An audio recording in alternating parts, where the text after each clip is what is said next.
Yo la famille, c'est BR10, on se retrouve pour une toute nouvelle vidéo. Aujourd'hui, on va parler des 11 flops de ce début de saison. 11 joueurs qui ont raté leur début de saison 2023-2024. Je vous ai demandé votre avis sur Twitter et sur Instagram. Vous avez été très nombreux à me donner des joueurs. Donc merci à tous parce qu'il m'en manquait 2 dans mon 11. Donc j'ai pu m'en inspirer pour compléter mon 11. Donc merci beaucoup. Et comme d'habitude, la famille, si vous passez un bon moment, n'hésitez pas à mettre un maximum de pouces bleus. Et peut-être qu'on pourra faire un épisode 2 sur les 11 joueurs qui réussissent leur début de saison. Dites-moi si ça vous chauffe dans les commentaires. Et n'hésitez pas à venir me follow sur les réseaux sociaux et à rejoindre mon Discord qui est dans la description. Comme ça, lors du prochain concept de ce type, vous pourrez participer et donner votre avis. Allez, on est parti, let's go!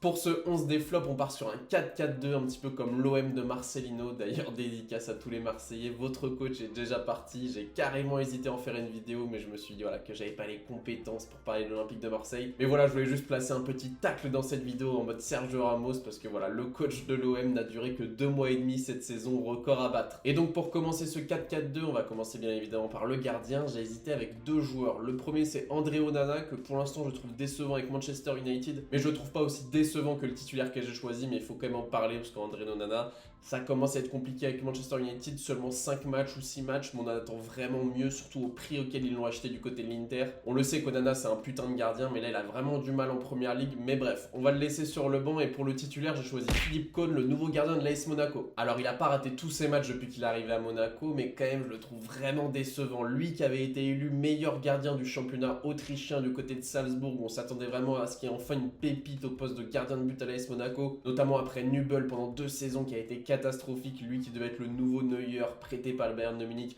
qui était vraiment nul. Là, l'AS Monaco, ils ont recruté Cône pour avoir un vrai gardien, mais on l'a vu dès le début que ça allait être compliqué, que c'était pas un gardien vraiment assurance tout risque. Après, peut-être que c'est une période d'adaptation, comme tous les joueurs dont je vais parler dans cette vidéo. Tu peux rater ton début de saison et après faire une saison formidable, une saison exceptionnelle, donc forcément, ça reste déjà subjectif de 1 et ça reste temporaire en numéro 2. Faut pas non plus s'emballer, je dis pas que ces joueurs vont rater leur saison en entier. D'ailleurs, je sais que j'ai pas mal de supporters monégasques, donc donnez-moi vos avis dans les commentaires par rapport à Philippe Cône, parce que sur les réseaux sociaux, je vois que c'est un vrai débat. Il y en a qui le soutiennent, il y en a qui sont déjà à bout de lui. Dites-moi vous ce que vous en pensez, parce que moi je crois que j'ai vu seulement 3 matchs de l'AS Monaco cette saison, si je me trompe pas. D'ailleurs, Monaco qui est très très bon en ce début de saison, vraiment exceptionnel, notamment avec Minamino qui m'a vraiment surpris. C'est un joueur auquel je croyais pas du tout. Et bah là en numéro 10 avec Adi Hutter, il est vraiment exceptionnel. Enfin bref, c'est pas le sujet de la vidéo. Tout ça pour dire que le gardien de l'AS Monaco, Philippe Cône, est mon gardien des flops de ce début de saison. On continue pour la défense avec le poste de latéral droit. Là, c'est une situation très particulière. Je vous explique. Il me manquait un latéral droit pour mon 11. J'ai cherché.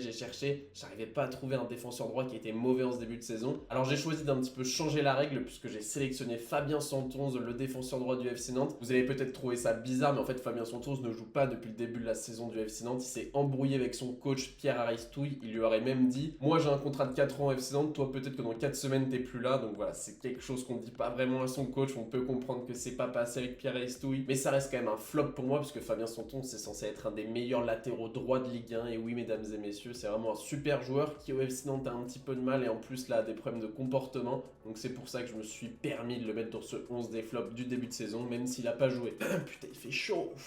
Côté gauche, là, on change totalement de calibre. On passe sur du Théo Hernandez, un des meilleurs latéraux gauche sur le papier du monde. Un joueur, moi, personnellement, que j'adore. Mais il faut le dire qu'en ce début de saison, avec les rossoneri de l'AC Milan, c'est un petit peu décevant. Il a moins d'influence en attaque comme en défense. Je trouve qu'il est vraiment fébrile, d'ailleurs, défensivement. Il se fait souvent passer en 1 contre 1. Donc j'ai un peu de mal avec ce début de saison de Théo Hernandez. Surtout qu'on sait de quoi il est capable. C'est vraiment un putain de joueur qui est capable de déborder sur le côté, d'apporter offensivement. Il l'a fait un petit peu hier en Ligue des Champions face à Newcastle. Il y a 2-3 moments où j'ai retrouvé le Théo Hernandez de la saison dernière, mais par contre notamment lors du dernier week-end face à l'Inter Milan, il a été dégueulasse, il s'est fait passer pendant tout le match. Franchement, c'était un match catastrophique de sa part. Je crois qu'il a été noté 2 sur 10 par l'équipe, un truc comme ça, ou peut-être 3 sur 10, je sais plus. En tout cas, c'est un début de saison vraiment décevant de la part de Théo Hernandez, qui ferait mieux de s'inspirer de Lucas Hernandez, son frère au Paris Saint-Germain, qui au même poste en latéral gauche est très très bon en ce début de saison. Il va peut-être y avoir une vraie concurrence entre les 2 frères en équipe de France, ça va être intéressant à voir, mais après on sait que Lucas Hernandez en équipe de France va sûrement jouer défenseur central avec Théo Hernandez sur le côté gauche pour lui permettre d'avancer et de jouer offensivement. Mais pour résumer, je trouve ça un petit peu décevant le début de saison de Théo Hernandez, qui pour moi devrait être le meilleur latéral gauche du monde et confirmé cette saison.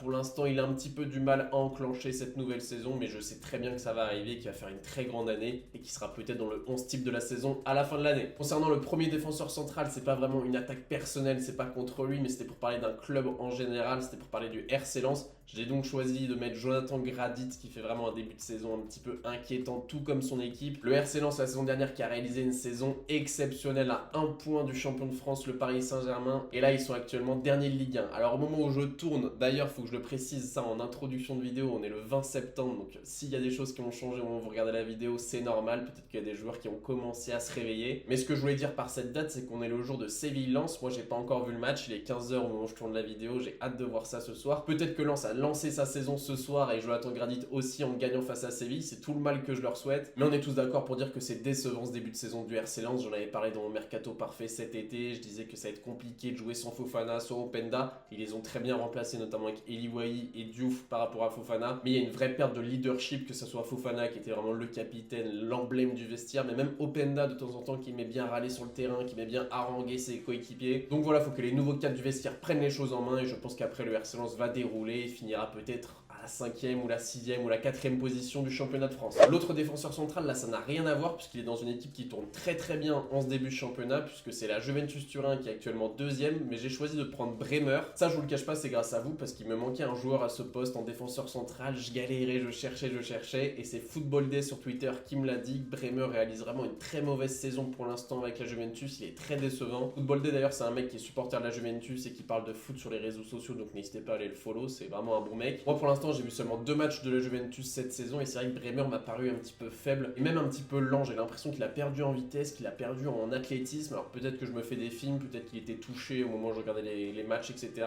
En tout cas les supporters de la Juventus sont d'accord pour dire que Bremer en ce début de saison c'est un petit peu décevant, mais on sait que c'est un joueur hyper talentueux le Brésilien et qui va pouvoir lancer sa saison peut-être dans 1 mois, dans 2 mois. En tout cas ça n'a pas l'air de porter trop préjudice à l'équipe de la Juventus parce qu'ils gagnent tous leurs matchs quasiment, ils sont 2e de Serie A, ils sont peut-être de retour, le retour de la grande Juventus c'est peut-être cette saison. Les amis, on en a fini avec la défense. Si t'as pas encore mis ton petit pouce bleu, mon frérot, n'hésite pas à appuyer sur ce bouton. On passe donc au milieu de terrain, la famille, et donc les 2 milieux centraux dans ce 4-4-2. Le premier, c'est un joueur que j'adore. Ça me fait un petit peu mal de le mettre dans 11 des flops parce que c'est pas un flop, bien évidemment. C'est İlkay Gündoğan du côté du FC Barcelone qui est décevant. Je l'avais déjà mis dans mes joueurs présélectionnés au milieu de terrain pour parler des flops de ce début de saison, mais c'est un de mes meilleurs amis, Isané, qui se reconnaîtra en regardant cette vidéo, qui est un grand supporter du FC Barcelone, qui m'a dit frérot, faut absolument que tu mettes Gündoğan parce que c'est un putain de joueur, mais dans ce milieu à 4 du FC Barcelone, il est un petit peu bridé. Il a du mal à exprimer tout son talent, que ce soit offensif ou défensif. Il est un petit peu sur la retenue. Mais moi, personnellement, et comme beaucoup de suiveurs du football, je suis pas du tout inquiet pour İlkay Gündoğan. C'est vraiment un joueur qui est exceptionnel et qui a la faculté d'être excellent en fin de saison. Souvent, en début de saison, il a un petit peu de mal à se lancer, etc.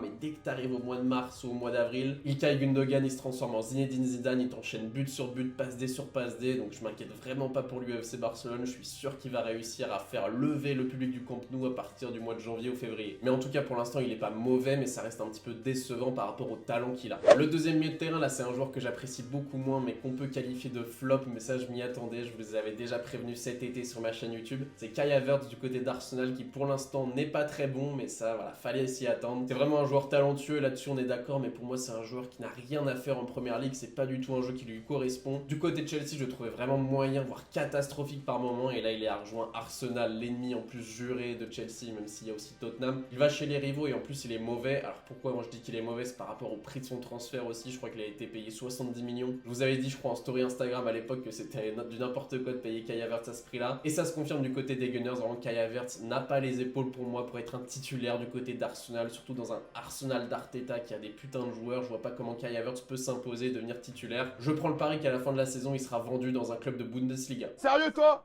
Donc soit tu redescends, soit je t'assure, la putain de ta rage, je te nique quoi. Concernant les joueurs de côté, on va commencer sur le côté gauche avec un joueur qui la saison dernière a été une des révélations du football européen. C'est un joueur qui m'a fait vraiment vibrer. C'est Kvaratskhelia du côté du Napoli qui cette saison a énormément de mal. Il y a notamment une image qui a pas mal tourné sur les réseaux sociaux, c'est lorsqu'il tire un coup franc et que ça va en touche.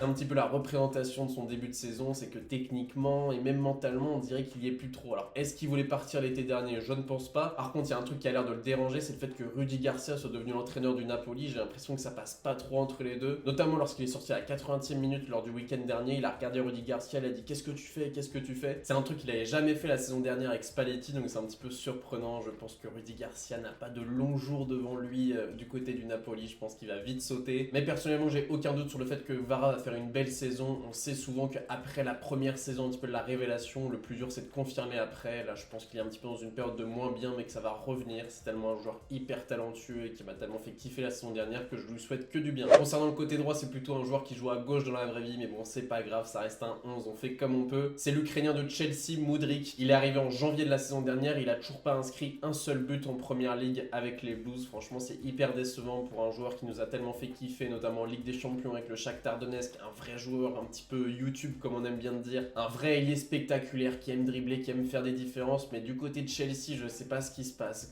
Est-ce que c'est un problème de confiance? Sûrement. Je ne pense pas que ce soit un problème de qualité, mais on sent vraiment sur le terrain qu'il y a des grosses difficultés. Il rate des contrôles faciles, il envoie des frappes dans les pigeons, il rate des passes à 5 mètres. Je ne sais pas ce qui se passe avec Mudryk du côté de Chelsea, mais en tout cas il a vraiment du mal à s'adapter là-bas. Mais attention, ça peut venir du jour au lendemain, comme l'a rappelé Pochettino en conférence de presse. Zinedine Zidane, quand il est arrivé au Real Madrid, ça a été très compliqué pour lui pendant 6 mois. Il était vraiment l'ombre de lui-même. Tous les supporters commençaient à se dire mais qui est ce mec? Et puis après, Zizou est redevenu le Zinedine Zidane de la Juventus Turin. Donc peut-être que Mudryk ça va faire pareil, peut-être qu'il a besoin d'un temps d'adaptation pour s'adapter au meilleur championnat du monde qui est la Première Ligue. Mais en tout cas, après 9 mois à Londres, on peut dire qu'une seule chose, c'est qu'on est tous très déçus par son apport. On s'attendait vraiment à un joueur spectaculaire en Première Ligue qui pourrait nous faire kiffer, et malheureusement c'est pas le cas. Donc on croise les doigts pour que ça arrive, mais j'étais obligé de le mettre dans le 11 des flops de ce début de saison, surtout pour le prix auquel Chelsea l'a acheté, je crois 90 millions d'euros en janvier dernier. Il ne nous reste plus que 2 joueurs pour ce 11 des flops de ce début de saison, et c'est 2 attaquants de Ligue 1. Le premier, normalement vous l'avez vu sur la miniature, c'est Alexandre Lacazette, le colonel de l'Olympique Lyonnais, qui est vraiment moi personnellement un joueur que j'adore. Un joueur que j'adore tout simplement, un mec que je suis depuis que j'ai quoi, 9-10 ans, j'ai vraiment grandi avec. C'est un mec, il est sorti du centre de formation de Lyon, il était sur le côté droit, après c'est devenu le numéro 9.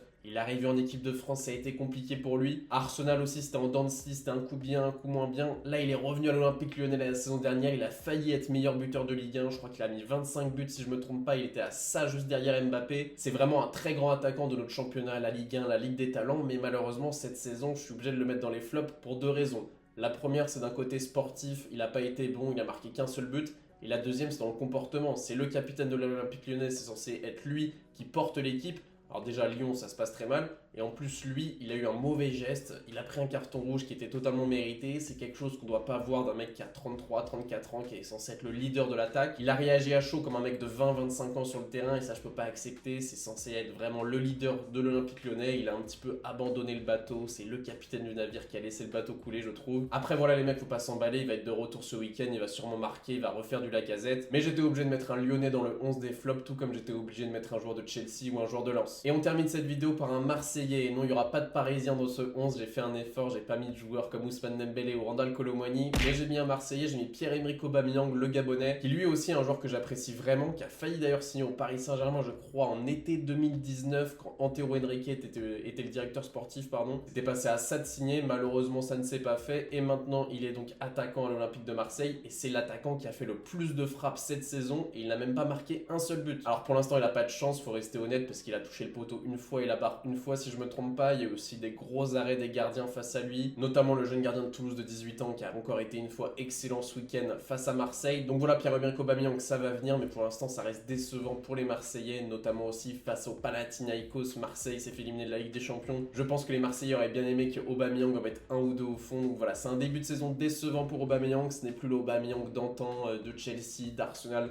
ou même au FC Barcelone où il était très bon, ou à Dortmund ou à Saint-Etienne. Et après pour les attaquants, vous connaissez le dicton, les buts c'est comme le ketchup, dès qu'il y en a un petit peu qui arrive, il y a tout qui vient. Enfin voilà, le dicton il est bancal. En gros, c'est juste pour dire que quand tu marques un but, il y en a plein d'autres qui arrivent après. Je pense que ça sera le cas pour Aubameyang du côté de l'Olympique de Marseille. Mais j'espère qu'il ne marquera pas ce week-end face au PSG, puisque ce week-end c'est le classico la famille. Et voilà les amis, on a fini pour mon 11 des flops de ce début de saison. L'équipe est quand même très belle sur le papier. Dites-moi ce que vous en pensez dans les commentaires. Est-ce que vous êtes d'accord ou pas? Je pense qu'il y a forcément des joueurs que vous allez vouloir défendre. J'espère que vous avez passé un bon moment. Si c'est le cas, mettez un maximum de pouces bleus. Donnez-moi vos avis dans les commentaires. Venez me follow sur les réseaux sociaux et abonnez-vous. C'est bien sûr le plus important de s'abonner et de mettre un petit pouce bleu. C'était BR10, je vous souhaite une bonne matinée, une bonne journée, une bonne soirée, une bonne nuit. Et désolé pour ma voix, j'ai le Covid.